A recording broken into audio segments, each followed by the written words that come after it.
G'day, this is Captainoob, and this is the Uzi, a machine pistol added by the modern Firearms mod, and this thing has custom models, textures, and all of that.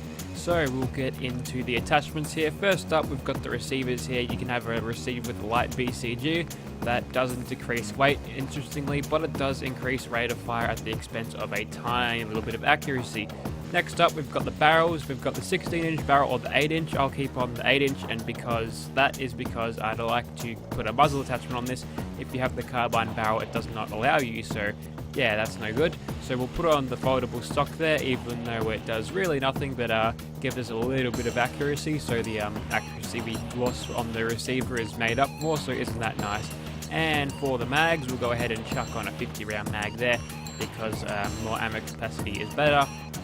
And for the sights here, I've tested out a few of these sights, and none of them seem to line up all that good, so we'll hopefully get a one working here, and I've never seen this one before, and that's actually quite strange looking, so yeah, we'll go with that.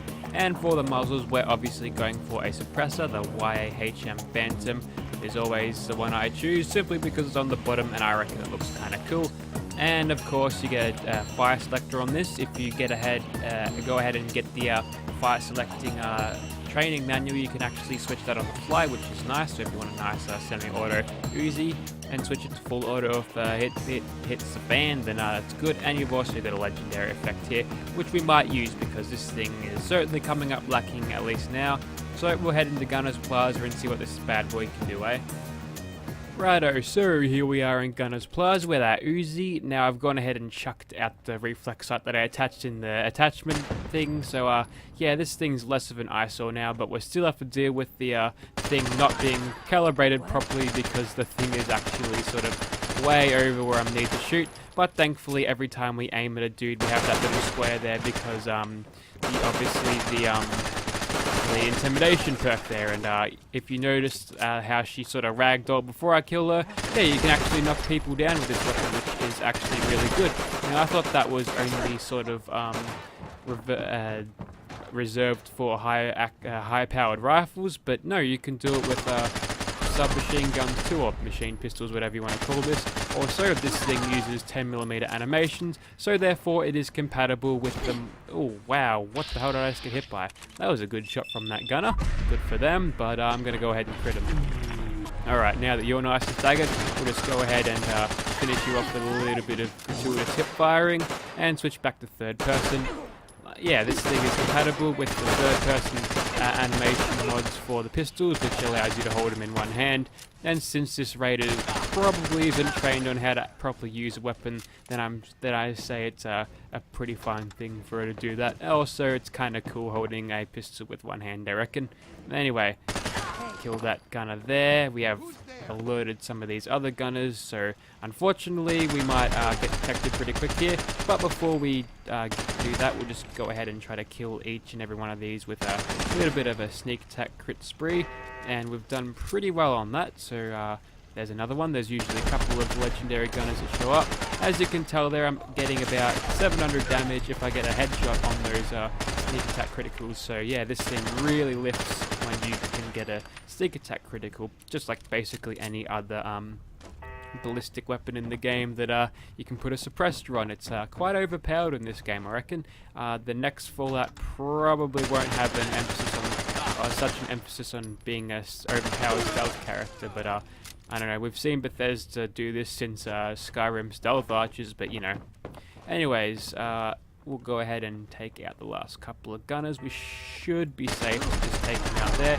These guys went unaggroed before I got those last shots. And what have you got up there? Have you got yourself a shotgun of some description? Yes, you do. Okay. Since you've got a shotgun, you've earned yourself a little bit of a few hits in bats, I reckon. And with 4 hits there, that's a dead gunner. And I think we missed someone. That's fine. We'll just knock off this turret there. I think I actually missed one of the turrets. That's fine. Looks like our last kill will be turrets, as usual, but a different turret this time. So we'll just sneak up on that one, and with a sneak attack critical, we hit it for 313, which is actually very good. So there you have it. That was the Uzi in this. Now, if you want to download this mod, be prepared to take on guys with very, very high damaging weapon, so success may not be as easy as it looked in that. And trust me, I tried this about 6 or 7 times and I got killed by all the gunners using modern weapons. It's kind of tough, but it makes the game more challenging at this level, and that is a big thumbs up for me. Anyway, let's move on to Swan now. You're probably bored of me talking. Yeah, this gunner had a 50 cal anti-material rifle. No wonder I got my ass kicked the last couple of times I tried this. Okay, there's Swan over there, and that's Fred O'Connell, the most useless trader in the game. Let's get stuck into him now. If we don't quite if we aren't quite able to get him as good with damage alone. Okay, now I'm not getting sneak attack criticals because of these assholes. Well, you're going to die, and you're dead too, mate. I'll see you next week. Anyway, now that Swan has no other people shooting at him to make him angry, we'll go ahead and now the time I wasted on killing those other blokes to make sure I'm actually hidden has made him sort of find me, so we ought to get away from him. And to do that, we'll go ahead and get another enemy to distract him a little bit. There we go, getting those sneak attack criticals is working, so I probably didn't have to wake up that ghoul. But you know what, I'll hang around those rad barrels for just a spot of healing anyway, why not? That's better. There we go. Get a little bit of tactical radiation healing, which is probably not how radiation works, but we'll go with it. And we'll knock over that ghoul and just get rid of him. Now, as you can tell there, getting pretty terrible damage sometimes when you hit him for 17, so I'm probably hit him on a limb or something. That doesn't do a lot of damage to ghouls because you can just blow limbs off like blowing off balloons. Yeah, that was a nice backpedal. Anyway, Swan's almost dead through the gratuitous sneak attack critting, and down he goes. And with that level up and that feral ghoul reaver killed to a crit, it is time to move on to another monster. So, yep, this has gotten me into the mood for killing some ghouls, so we'll go ahead and do that, and we'll take a few chems if need be. Alright, now there's a bloody ghoul over there. We'll go ahead and take his head off, I reckon. Alright, we'll just stagger him as much as possible. Oh, and with that, wow, I can't hit him. But, okay, we'll just aim in third person. That seemed to be a better way to do it. And even though we are doing slightly less damage, or yeah, as we're doing against Swan, okay, now he's detected us, not to worry.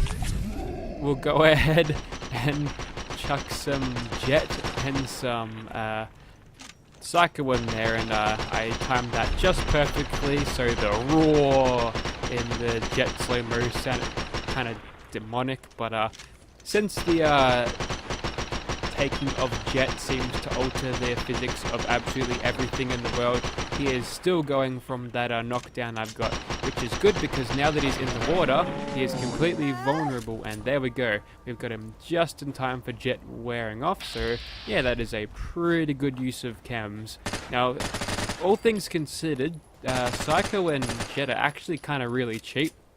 All you need to do is just have a settlement, and fertilizer and plastic makes you the jet, and I'm not actually too sure on, I think it's hub flowers or something gives you Psycho, so that's an interesting plant to have the same effect as Psycho as a pre-war factory chem. I don't know, that's just a weird little thing that Bethesda did, but yeah, they're actually kind of cheap to make, so you can actually make really good use out of the chems if you've got a chem addict, soul survivor person. Anyway, we'll move on to one last monster, and we'll put some crazy legendary effect to make it interesting. Alright, so our last monster for today will be killing this giant lobster in his natural habitat. So we've got this thing fitted with the plasma seeking effect, so all we need to do is lock on. We've locked on there, and then we shoot. And we should be able to kill him nice and quickly there. Lock on again, and get those sneak attack criticals without even having to aim, which is kind of nice.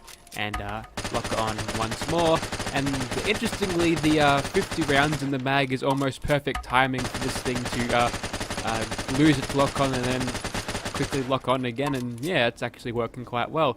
Anyway, we are probably beyond the point of spamming sneak attack criticals, but unfortunately for this giant ass lobster, he is staggered by the Uzi with the plasma seeking bullets, so he is going to die pretty quickly now that we've got him on ice here, or maybe in the water.